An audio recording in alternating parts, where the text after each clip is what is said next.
Hello friends, তোমরা সবাই মোটামুটি জানো মাটন কীভাবে রান্না করতে হয়। তাও আমার ইচ্ছা হলো আজকে আমি আমার শাশুড়ি মায়ের হাতের রান্নাটা শেয়ার করি।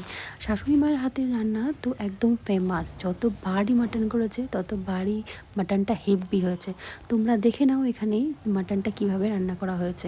প্রথমে মাটনে টক দই, নুন, হলুদ, সর্ষের তেল আর আদা মাখিয়ে রাখা হয়েছে। তারপর কড়াইতে নর্মালি চিনি, পেঁয়াজ ভেজে নিয়ে মাটনটা দিয়ে দেওয়া হয়েছে। তারপরে আস্তে আস্তে সব মশলাগুলো দিয়ে দেওয়া হলো। নুন, হলুদ, কাশ্মীরি লঙ্কার গুঁড়ো, ঝাল লঙ্কার গুঁড়ো আর কাঁচা লঙ্কা একটু বাটা দিয়েছিল একটু ঝাল হওয়ার জন্য, সেটা তোমরা তোমাদের মতো দিও। তারপর যতক্ষণ না তেল ছেড়ে আসছে এরকমভাবে কষাতে হবে। তারপর আলুগুলো ভেজে রাখা হয়েছিল সেটাই, আর এটা হচ্ছে চা পাতার রস, যাতে মাটনের কালারটা একটু ভালো আসে। তো তারপরে এই যে চর্বিগুলো পরে দিয়ে দেওয়া হয়েছিল প্রেশার কুকারে, না হলে গলে যাবে, যখন কষানো হয় তখন গলে যাবে। তারপর মাটনটা সেদ্ধ করতে দেওয়া হয়েছে। তারপর সেদ্ধ হওয়ার দেখো ফাইনাল লুক, কি দেখে তো আমার তো জিভে জল চলে এসছে। তোমাদের কেমন লাগলো বলো।